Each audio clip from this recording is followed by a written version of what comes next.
Bismillahirrahmanirrahim. Assalamualaikum warahmatullahi wabarakatuh. Teman-teman, selamat siang. Semoga teman-teman semua dalam keadaan sehat dan selalu dalam lindungan Allah.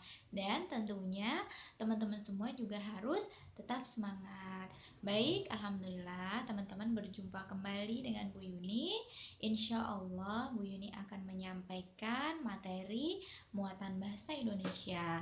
Nah, untuk bahasa Indonesianya, teman-teman sudah memasuki tema 4 ya. Nanti silakan teman-teman dibuka bukunya halaman 7 sambil mendengarkan penjelasan dari Bu Yuni. Sebelum belajar, marilah kita membaca doa terlebih dahulu. Membaca doa sebelum belajar.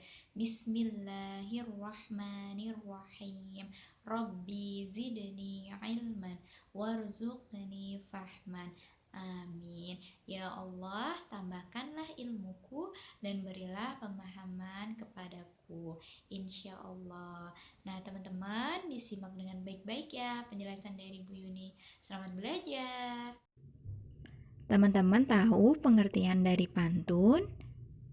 Ada yang tahu? Baik, kita akan membahas pengertian pantun. Pantun merupakan salah satu karya sastra lama yang disebut sebagai puisi lama. Pantun dapat menghibur, memberi nasihat, dan mengajarkan pendidikan yang bermanfaat. Ini adalah pengertian dari pantun.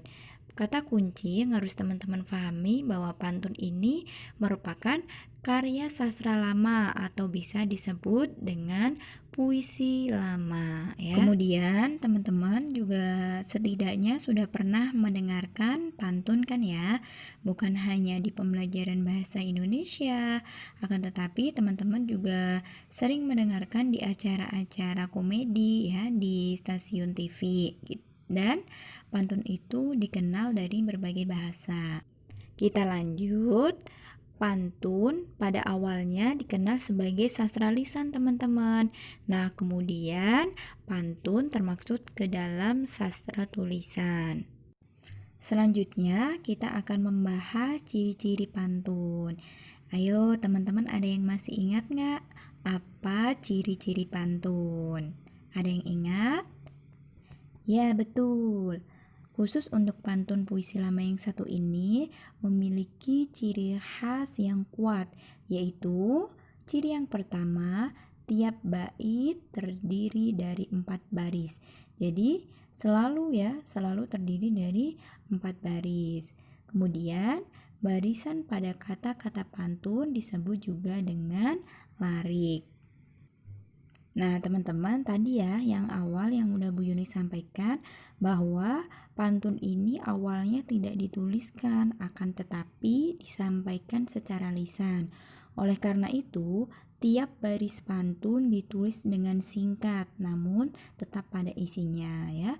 Oleh karena itulah ciri yang kedua ini yaitu tiap baris terdiri atas 8 sampai 12 suku kata.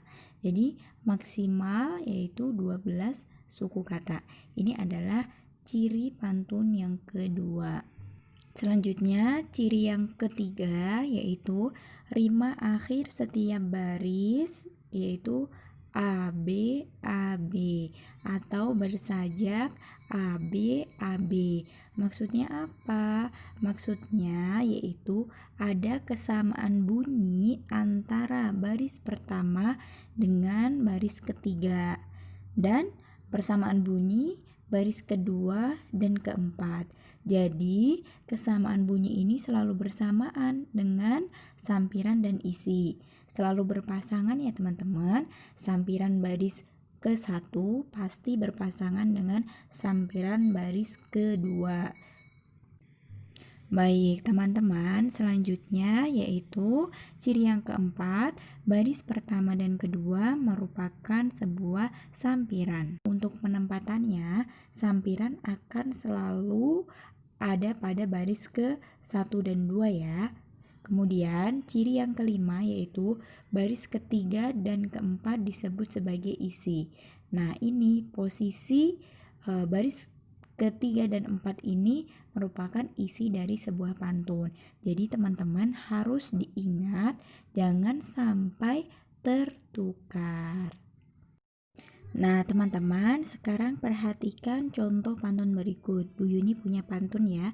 Ini berarti satu bait. Ingat tadi, satu bait terdiri dari 4 baris. Beli baju di pasar Kenari. Pilih yang pas, jangan longgar. Berolahragalah setiap hari, badan sehat dan tetap segar. Baik, kita akan membahas yaitu sekarang diperhatikan ya. Sampiran berarti berada di baris 1 dan kedua. Nah, baris yang satunya yaitu beli baju di pasar Kenari. Kemudian baris keduanya yaitu pilih yang pas jangan longgar. Itu namanya adalah sampiran. Kemudian untuk isinya yaitu tadi isi berarti posisinya berada di baris 3 dan 4. Nah, baris ketiganya itu berolahragalah setiap hari. Kemudian baris yang keempatnya yaitu badan sehat dan tetap tegar. Ini ya teman-teman cara bacanya. Nah, selanjutnya di dalam pantun ini berisi sebuah pesan ya teman-teman. Jadi kita baca di bagian isinya, isi pesan dari baris ketiga dan empat itu tentang apa. Nah, di sini bisa dilihat bahwa isi pesan dari pantun ini yaitu kalau kita berolahraga setiap hari maka badan kita akan sehat dan segar. Itu adalah isi dari pantunnya ya, yang terletak di baris ketiga dan 4. Baik, sekarang kita akan membahas jenis-jenis pantun berdasarkan isinya. Yang pertama yaitu pantun jenaka atau lucu, kemudian yang kedua pantun nasihat, kemudian yang ketiga pantun teka-teki, dan yang keempat ada pantun agama. Nah, penjelasannya apa? Penjelasannya yang pertama, pantun jenaka. Pantun ini berarti berisi tentang hal-hal yang menarik dan lucu ya. Tujuannya apa teman-teman? Tujuannya hanya untuk hiburan bagi yang mendengarkan maupun yang membaca. Pantun jenaka ini juga biasanya digunakan untuk memberikan sindiran yang dikemas dengan lelucon gitu. Kemudian kita lanjut, yang kedua tadi pantun nasihat. Kalau pantun nasihat berarti tujuannya adalah untuk mendidik ya, yang berisi tentang nasihat-nasihat yang baik ya, berupa moral, budi pekerti, sopan santun, dan lain sebagainya. Itu adalah pantun nasihat. Kemudian yang ketiga penjelasan dari pantun teka-teki. Pantun ini berarti berisi teka-teki ya. Biasanya pembaca atau pendengar akan memberikan kesempatan ya untuk menebak teka-teki yang disampaikan gitu. Tujuannya sama, dia hanya sekedar untuk hiburan dan agar lebih akrab. Kemudian yang terakhir yaitu pantun agama. Nah, kalau pantun agama ini berarti membahas tentang manusia dan penciptanya, yaitu tentang manusia dengan Allah ya. Tujuannya apa? Tujuannya tidak jauh beda dengan pantun nasihat, yaitu untuk memberikan pesan moral, memberikan suatu ilmu ya tentang pendidikan gitu bagi pendengar. Kita akan lanjut yaitu pembahasan pantun berdasarkan usia sasaran pendengarannya. Ini ada 3. Yang pertama pantun anak-anak, yang kedua pantun orang muda, dan yang ketiga yaitu pantun orang tua. Nah, kita simak ya penjelasannya, apa itu pantun anak-anak, pantun orang muda, dan pantun orang tua. Baik, kita akan bahas yang pertama yaitu tadi ya, pantun anak-anak.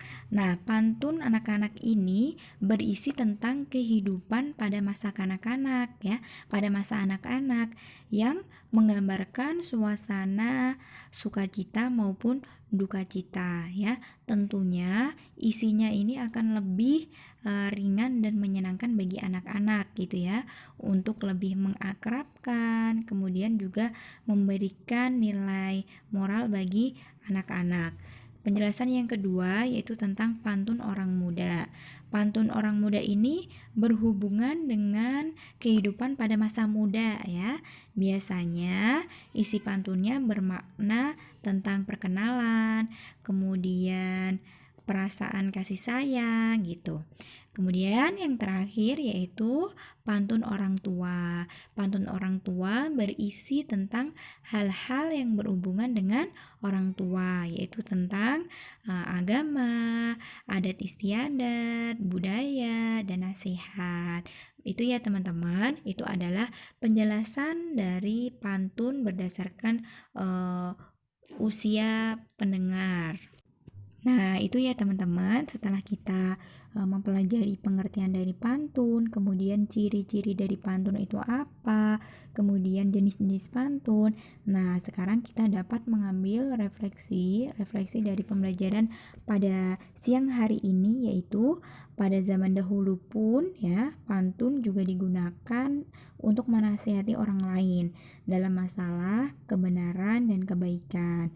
Pantun jenis ini disebut apa? Disebut juga dengan sebagai pantun nasihat. Jadi, sejak zaman dahulu pun pantun sudah digunakan sebagai nasihat. Jadi, ingat tadi ya, tujuan dari pantun itu untuk menasehati. Nah, teman-teman, itu tadi penjelasan pantun ya. Semoga bermanfaat ya apa yang Bu Yuni sampaikan, dan apabila ada salah kata, Bu Yuni mohon maaf. Nanti teman-teman kalau belum paham boleh dibaca kembali bukunya ya tentang pantun. Kemudian teman-teman juga boleh mencoba membuat pantun ya sesuai dengan apa yang sudah Bu Yuni sampaikan materinya ya, ciri-cirinya bagaimana gitu. Teman-teman boleh berlatih untuk membuat pantun seperti itu ya teman-teman. Sekian, billahi taufiq wal hidayah. Wassalamualaikum warahmatullahi wabarakatuh. Sampai bertemu kembali.